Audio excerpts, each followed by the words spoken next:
Sa Loyola, Loyola Insurance issue po ito ha. Ito po ang Loyola plans. Marami ho itong mga apektado na mga plan holders nito. At ito nga po, ito abiso para po sa Loyola Plans Consolidated Incorporated. Importante po, mabigyan po tayo ng guidance sa isyong ito. Attorney, magandang umaga po. Opo, magandang umaga po, Mr. Ted and DJ Chacha. Opo. Salamat po sa inyo pong panahon para po mabigyan po ng guidance natin ang mga plan holders po ng Loyola. Opo. Opo, salamat din po sa pagkakataon na to. Opo. Sige, attorney, ito ho muna kasi alam po naman natin na matagal-tagal po itong pinagdaanan ng Loyola Consolidated Plans Consolidated Incorporated na isyong ito. Saan ho ba ito nagmula at ba't ba bumaksak ang kumpanyang ito? Unfortunately po talaga, nagkaroon ng mga problema ang mga pre-need companies. So, iba po ang pre-need companies sa mga insurance companies. Ang karaniwang, ang konsepto natin ng pre-need company, pag naalala natin, dati po may cap, di ba po? Tapos nagkaroon ng Prudential Plans Inc. Ako rin po yung liquidator nun. Dati po, based on history, ang mga pre-need plans na to that usually sell memorial plans, mga pension plans, at saka educational plans, parang binibili po natin ng advance yung mga serbisyo na kailangan natin pag namatay tayo, pag mag-aaral na po yung mga anak natin, or pag magre-retire po tayo. Ang problema po dati, bago nalipat sa Insurance Commission ang regulation and supervision ng mga kumpanyang to, hindi talaga nabantayan ng SEC ang mga investments na ginawa nila. Kaya po, hindi po sapat yung return on investment or kung saan nila pinapasok yung mga binabayad na premiums ng mga tao, yung mga plan holders, para mabalik sa plan holders ang mga benefits na pinangako sa kanila. So basically po, parang may inherent flaw dun sa business model ng mga pre-need plans na ngayon po sinusubukang ayusin ng Insurance Commission nung lumipat na po ito sa regulatory supervision nila noong mga 2010. Nagkaroon din po around 2010 ng pre-need code. So talagang ito ay isang special law na nag-govern lang mismo sa mga pre-need companies. Nung linipat po ang mga kumpanya na to sa Insurance Commission, nagkaroon po ng mga review ang Insurance Commission at doon nila nakita na madami pong mga deficiency sa mga pre-need companies. Ibig sabihin po, mas malalaki po ang liability kesa sa mga assets. And pagdating ng panahon, kunwari sabay-sabay mag-mature ang mga plano at kinailangan ng mga benepisyo ng mga members nila, hindi yun mababayaran. So, sa Loyola po, sa punto ng Loyola, nung 2019 pa lang po, linagay na po sila under conservatorship. Ibig sabihin, napansin na po ng Insurance Commission na may financial deficiency sila. Pero ang malala nung mga panahon na yon ay ang lack of liquidity. So maaari po madami silang assets katulad ng mga real property, pero wala naman silang cash na pangbayad ng mga benepisyo pagdating ng pangangailangan ng mga plan holder. Dahil doon, nag-appoint sila ng conservator para bantayan yung mga transactions ng Loyola. At pinigilan na rin po nila ang Loyola sa pagbenta ng mga bagong plan. Unfortunately po, kung matitingnan natin, 2019 ito, naabutan ng pandemic. So talagang stop ang lahat talagang lahat po tayo nag-suffer sa pandemic. And isang kumpanya na talagang nagsasuffer na to begin with, mas bumagsak pa po during the time of the pandemic. Kaya dumating po sa panahon na noong December 31, 2022, 2.4 million na po ang deficiency. Yun po ulit ang difference ng assets sa liabilities. So napakalaki po ng liabilities sa assets, sorry, 2.4 billion. Sorry. Yun. Opo. I would like to correct myself, 2.4 billion. Tapos, wala pong cash, 29 million lang ang cash Aray ko. available as of the end of December 2022. Aray ko. Kaya po, nagkaroon ng stay order. Ang commission, ibig sabihin, wala nang babayaran muna ng mga benepisyo. At nangyari po ito noong mga February this year. Tapos, ang liquidation po eventually nangyari noong September 29, 2023 dahil wala na pong mabigay na solusyon ang kumpanya at saka kahit ano pong gawin namin as conservator and as IC, tuloy-tuloy lang lumalaki yung deficiency. Ayun. So, nandun po tayo ngayon sa liquidation dated September 29, 2023. Yun po. Ayun, ang linaw ho ng kumbaga storya na nitong Loyola na ito sa paliwanag po ni Attorney Dion. Attorney, yung pong as of today, ilan po ang plan holders nito pong nitong Loyola Plans Consolidated Inc. na ito?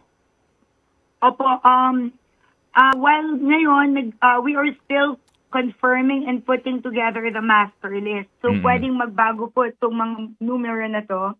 Pero ang estimated namin is 175,831 plan holders. Sa memorial, we have 119,148.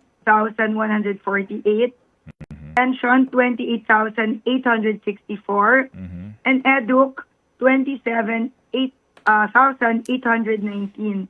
So yung total po, yung 175,000 po na yon.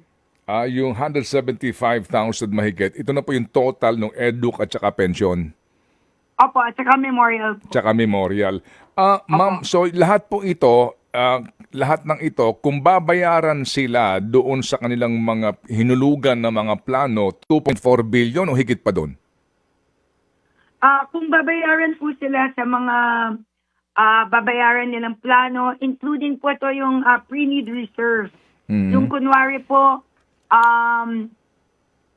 dumating na yung maturity ng plano nila, ano yung kailangang ibayad sa kanila. As of December 31, 2022, nasa 3 billion po, lampas-lampas, ang kailangang bayaran sa mga plano holders na to.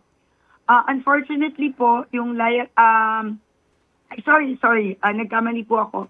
Nasa 5 billion 769 plus ang kailangang bayaran sa mga plan holders. Samantalang po, yung total assets lang na meron yung kumpanya ay nasa 3 billion plus. Kaya nga po meron tayong deficiency na 2.4 billion. Ayun.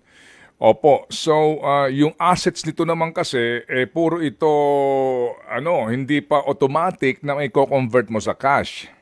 Opo. Yun yung problema. Okay. Attorney, itong Loyola na ito, kailan sila huli pang nagbenta? Kasi 2016 na ho, di ba sinasabi na nga, lumutang na ang problema nito noong paman? Opo. So, sila ba nakapagbenta pa ng bagong mga plano? Hindi na po. Early nitong decade na to, bagong decade na pala tayo. Mga 2010, around that time po, hindi na nila pinayagan magbenta ang Loyola. So, bale po itong mga siniservisyon na lang po namin, yung mga dati pang plan holders. Okay, sige po. So, yun po ang total 175,000 mahigit na mga plano combined. Opo. Okay, and then, sa ngayon po, whether nag-mature na ang plan mo o hindi pa nagmamature, obligado ang Insurance Commission na gumawa ng kaparaanan para mabayaran ng Loyola ang lahat ng plan holders depende sa komputasyon kung magkano kanya matatanggap. Opo, tama po yun. Pero ngayon po kasi, nung September 29 pa lang liniquidate tong kumpanya. Tapos, nagkaroon kami ng 4 na linggong publication na nag-end noong October 21, 2023. Itong publication na to is to verify yung mga plan holders kasi may listahan po kami ng mga plan holders. Pero minsan, may mga plan holders na for some reason, hindi sila nalagay doon. Or kailangan lang namin kumpirmahin na talagang totoo yung mga nakasulat doon ng mga pangalan. Kaya nandun po kami sa stage na yon. Pero ang talagang ultimate goal namin is pag nakumpirma na itong master list of plan holders na to, titingnan namin lahat ng mga nabayaran na nila, kung nag-mature na, kung meron na silang natanggap ng mga availments or benepisyo dati. Tapos, hihingi po ako ng tulong. I will employ certified actuarial to help compute the liquidation value. So, titingnan nila kung magkano ang binayad, kung may benepisyo ng natanggap, kung nag-mature na yung plano, tapos ikukumpara nila to dun sa available cash asset. Okay. Opo. Tapos, magkakaroon po tayo ng mga ilang tranche distribution. Bale, pag may nabenta po kami ng mga assets na malaki-laki, magkaka-distribution ulit po. Opo. Ma'am, dito po ngayon sa inyong notice to the public, kaya ho kami tumutulong din sa Insurance Commission para ipaalam po ito. Opo. May binabanggit po kayong mga deadline para sa lahat po ng mga plan holders ng Loyola, anuman po ang plano po ninyo, uri na ho ng plano, ay makipag-ugnayan na po sa inyong tanggapan sa Insurance Commission para ho ma-verify ang kanila pong mga claims na ito and then matulungan maiproseso yung mga claims nila dito sa Loyola. Opo, tama po yun. Okay, so pwede ho bang bigyan niyo po ng petsa mga nakikinig sa amin para po makapag-avail po nito? Otherwise kasi kaninyo after April 18, 2024, ano po ha? Oo, ay baka hindi na po sila mabigyan po ng ng pagkakataon na maka-refund o makakuha po ng claim. Opo, yun nga po yung linabas naming publication. Galing po yan sa Insurance Commission and madami po ding nalito dahil medyo official directive po ito eh. So, ang ginawa namin para makatulong sa mga plan holders, magpa-publish rin po kami na sa website ng Insurance Commission and ng Loyola ng 5 simple steps. So, ang deadline po ng ang last publication po natin is October 21, 2023. Para sabihin sa lahat na nasa liquidation tayo. Pero tuloy-tuloy po na nakapaskil sa website ng Insurance Commission and ng Loyola na under liquidation na po para lagi silang pwedeng mag-check doon para sa mga petsa na to. 180 days from October 21, 2023 is April 18, 2024. Yun po yung nabanggit ninyo. Yun yung last day po of filing claims. Okay. So ano lang po itong ibig sabihin ng filing of claims?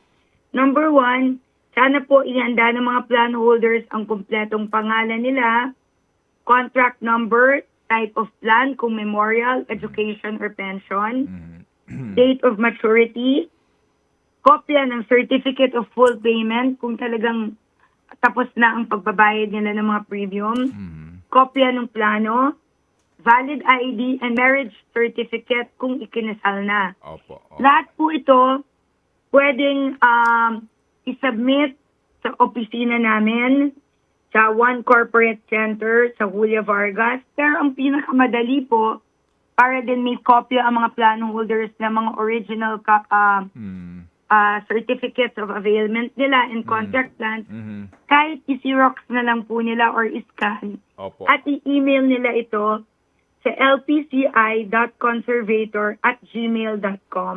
Opo. Doon po sa Kung mga... sakali pong, kung sakali lang pong pumanaw ng plan holder, pwede din pong ipasa ng mga heirs nila ang kopya ng death certificate or patunay ng kaugnayan ng beneficiaryo sa plan holder.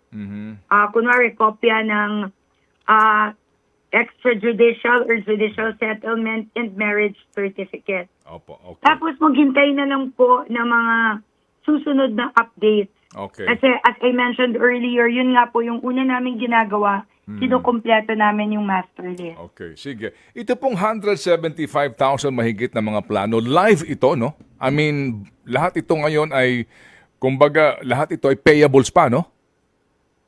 Opo, yun Okay. based po on the records of the company. Okay. Pero, Mm. yun, gusto talaga namin makumpirma kung talagang tama itong mga records na to. Okay, sige po. Ma'am, ngayon po nabanggit niya memorial plan. Ngayon po naman meron pang Loyola Memorial diyan sa Sukat. At meron pa silang ibang mga branches. Meron din po mga Loyola Chapels. Ito bang mga ito doon sa may memorial plan? Dapat bang asikasuhin sila ng Loyola para doon sa kanilang mga memorial lots o kaya po dito po sa serbisyo ng kanilang memorial chapels? Opo, medyo nakakalito po kasi itong group of companies na to, ang ginamit nilang lahat na pangalan is Loyola.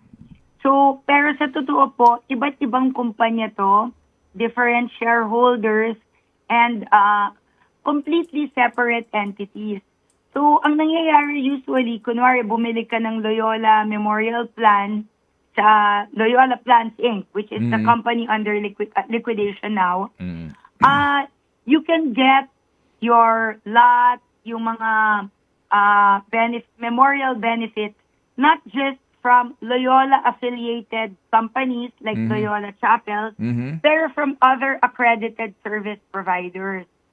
So dahil po sa sitwasyon na talagang wala na pong pera ang Loyola, pati po itong mga accredited service providers, including Loyola Chapels, hindi na po nagbibigay ng benepisyo kasi hindi po sila nababayaran ng mga services na rinirender nila sa mga plan holders. Sige, sandali ho. Para lang sa kaalaman ninyo, 150 million kunwari ang utang namin ngayon sa Loyola Chapels. Kaya talagang bago pa lumaki yung utang na yon, hindi na muna nagbibigay ng benepisyo para sa kahit sinong plan holder. Okay, sige. Sandali lang, ma'am. Ito magandang issue ito, Chacha, sa mga nakikinig ngayon sa atin. Usually, ito yung catch dito o medyo, ginagawa pong come-on ng ilang mga nag-aahente dito. You're saying, attorney, na itong Loyola Plans Consolidated Inc. na ito Yes. is an entirely different entity from the operators and owners of Loyola Memorial Park or Loyola Chapels? Yes, correct po. Opo. Okay. Pero ho ba, bagamat sila po ay magkakaiba, pero yun ho bang mga nakaupo as officers ng Loyola Plans ay halos pare-pareho din sa Loyola Memorial Park or kaya Loyola Chapels? Actually, hindi po. Merong may kapareho, mga isa o dalawa. Pero talagang yung mga officers and yung mga board of directors, ibang-iba po. Opo. Pero yung ownership nito, meron ho bang kaugnayan yung Loyola Plans sa ownership nitong mga gumagamit ng Loyola Memorial Park or Loyola Chapels? Actually po, meron kaming ownership. Ang Loyola Plans, merong mga shares of stock sa Loyola sa Loyola Chapels. Pero minority na po. So, hindi kami Minority na, pero dati po sila majority. Hindi, malaki rin po yung ownership, pero less than 50% po. Pero ngayon, mas mababa pa. So, ang ginagawa ko mga steps para sana maayos na rin po itong issue na to is ipapabenta ko, ipapabuyback ko sa Loyola Chapels yung mga shares ng Loyola Consolidated Plans para magkaroon kami ng pera na madidistribute sa plan holders at saka para mabayaran na rin namin yung utang namin sa kanila. Kasi talagang may utang din po kami sa mga iba't ibang accredited service providers namin. Okay, so medyo yan naklaro po natin.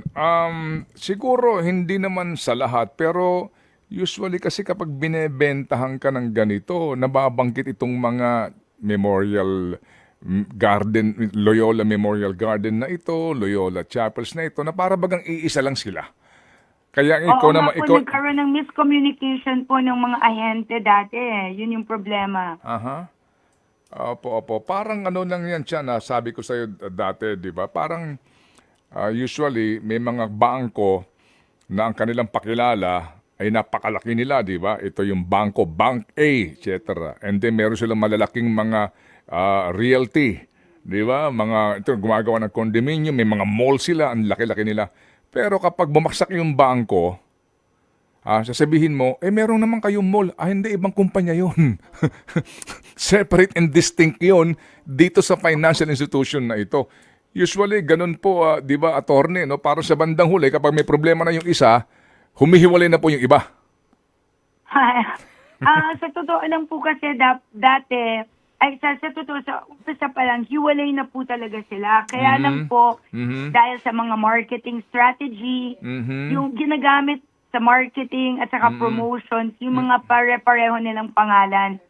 Which, hindi naman yun bawal under the law. Pero, sa totoo lang, nakakalito po talaga to dun sa mga clients, customers nila. Opo. Sige so, pag nagkakaproblema yung isa, akala nila madali na lang na i-salvage or tulungan ng isang pang kumpanya. Hindi nila nalalaman na talagang pag dalawang separate corporations yan, ang assets and liabilities ng mga corporation nito are distinct and separate. Okay. Sige po. So, ma'am, wala ho bang pananagutan dito ang criminally ang mga nasa likod po nitong kumpanyang ito, considering na nagtiwala ang mga tao sa kanilang future dito kasi nga pre-need po ito, pati edukasyon, pati pensyon, pati nga memorial plan mo, pinagkatiwala mo, and eventually hindi maayos ang paggamit sa perang inyong pinag-ambag-ambagan, kaya napunta tayo dito? Opo. Siyempre po, yung criminal liability, napakahirap niyang i-prove. Mangyayari lang po talaga yan kung talagang may fraud na naganap. As I explained earlier po, talagang may intrinsic problema po ang pre-need business model. Kasi, di ba po ang mga investments, kunwari nagpasok tayo ng pera sa stock market, di ba? May risk and return po yun. Alam natin na pwede tayong kumita ng malaki, pero kung bumagsak ang stock market, bababa din, mawawalan din talaga po tayo ng pera. Unfortunately, sa marketing ng mga pre-need products at saka minsan sa marketing rin po ng mga insurance products, sa mga sinasabi ng mga ahente nila, parang hindi nila na-explain na talagang kahit na may bilhin kayo ngayon or na insurance or pre-need product, may chance, lalo na kung bumabagsak ang ekonomiya, na hindi makuha ang mga benepisyo. And dahil doon, nagkakaroon ng miscommunication po. Okay. Tumitiwala po yung mga plan holders na 100% makukuha nila to. Pero sa totoo, lagi pong may risk. Kasi itong mga pera na pinapasok nila, invest po to sa market. And pag mababa yung market, hindi nila ma-match yung inflation, talaga pong hindi mababayaran yung mga benepisyo na inaasahan nila. Napakalungkot po nung sitwasyon. Opo, sige ma'am. Kasi nga po parang SSS siya, di ba? Ganun din po. May mga board seats niya sa mga korporasyon because they buy stocks of different corporations na publicly listed. Yun po SSS. Ganun din po ang GSIS. In this case po, no, dito sa Loyola, ma'am, saan ba sila nag-invest na nagkamali sila? Ano ba ang error sa business model nito? Yun, kaya dati po kasi nung nasa SEC pa ang regulation, may time na okay lang mag-invest sa mga real estate properties. So, madami, yun din ang naging problema ng mga lumang pre-need companies. Invest sila ng real estate company kasi maganda yung market dati.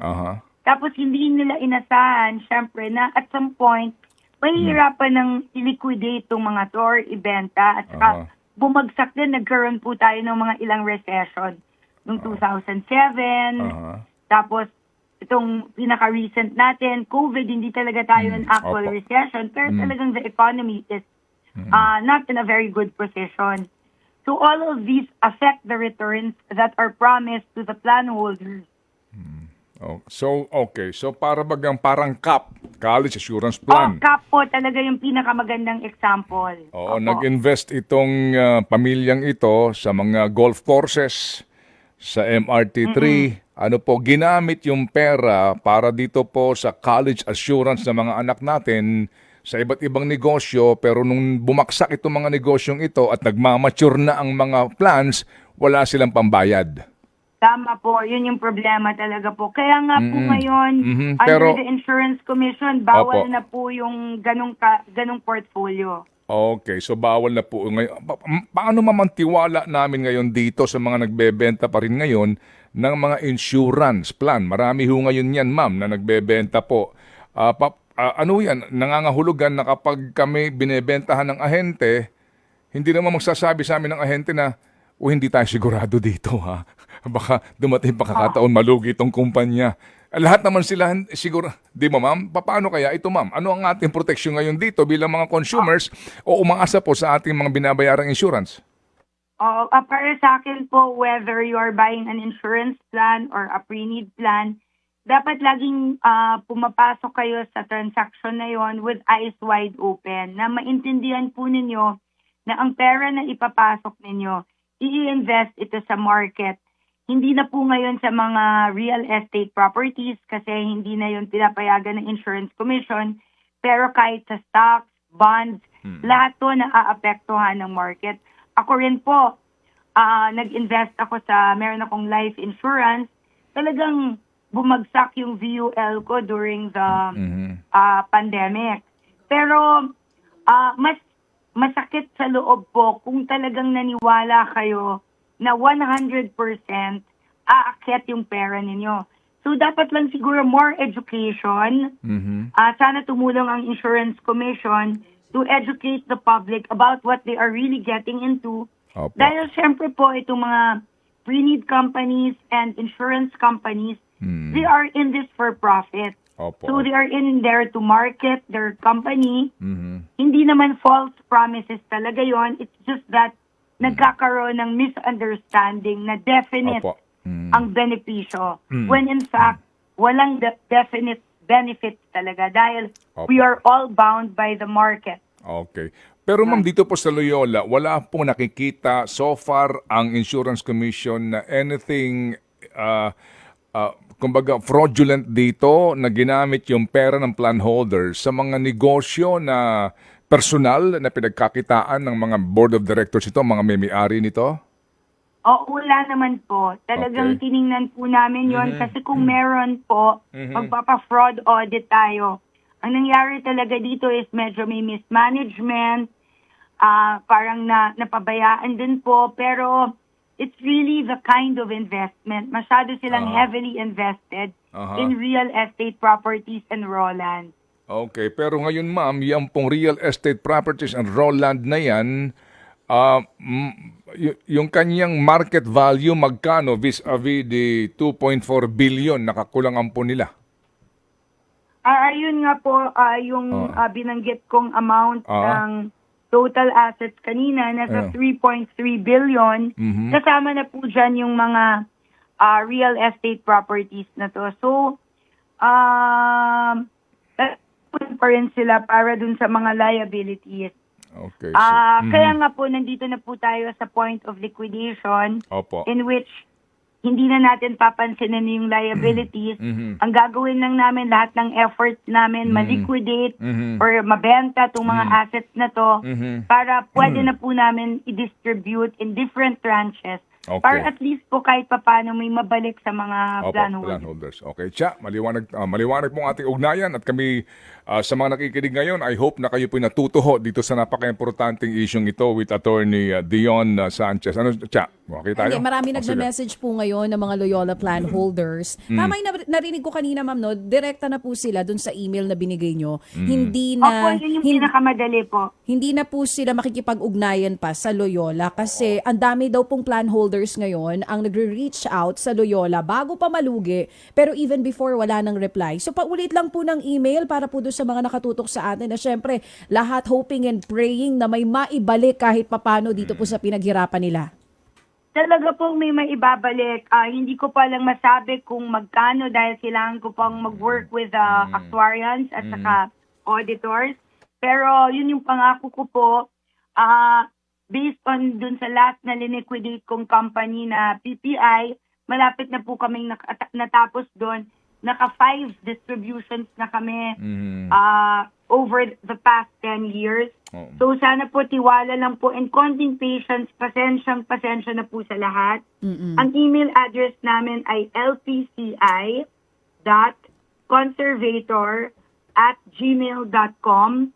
I made sure na po na bumili kami ng madami talagang space sa Gmail para dahil madami pong pumapasok sa mga email.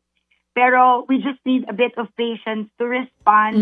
Anyway po, confirmation lang po ngayon kung kasama po kayo sa plan holder list. Okay. Oo, Sige. last At this point. last na lang po, ma'am. Yun po bang mga nag-cash surrender value kasama po ba sa may chance na maibalik kung hindi man buo or kalahati ng mga naihulog nila? Unfortunately po, yung nag-try mag-avail ng cash surrender value nung panahon na nasa conservatorship pa kami, hindi na po yun matutuloy kasi hindi naman naaprubahan yun ng buong buo ng Insurance Commission. Kaya balik na lang po tayo dun sa ordinary plans namin. Pero dahil nga may cash surrender value sila, ibig sabihin plan holder sila at definitely may makukuha sila dun sa distribution namin. At least may makukuha. Sige No? po. Oo. So, Opo. Attorney Dion, matanong ko lang po, yung bang issue sa Supreme Court ng College Assurance Plan, resolved na ba? Ay, sa totoo lang po, I'm really not updated. Pero kasi, itong mga college assurance plan at saka yung mga dating Yung pre-need Pacific plan, oo. Ano po yan hindi pa sila under Insurance Commission. Kaya ang nangyari is, dinaan ito sa korte. So as we know, medyo matagal po ang proseso pag nasa korte and nababalitaan ko sa mga cap holders na mga kakilala ko, hanggang ngayon wala pa po silang natatanggap kahit konti. Opo, At least ngayon po under the Insurance Commission and the new pre-need code, may natatanggap po ang mga plan Okay. holders Opo, kahit opo. papano. Are you aware po, what is the prejudicial question pending in the Supreme Court regarding CAP? I'm sorry po, I'm not Okay. aware Opo, po of that. opo. Sana po ma-interview ninyo yung liquidator po ng CAP. Opo. Opo. Sino po liquidator nun? Ay, hindi ko rin po alam po kung sino. Matagal na po yun. Opo. Ang liquidator nun under SEC pa? Opo, under Okay. SEC po yun naging Okay. under liquidation. Okay, sige po. Attorney Dion, thank you for educating us this morning, ma'am.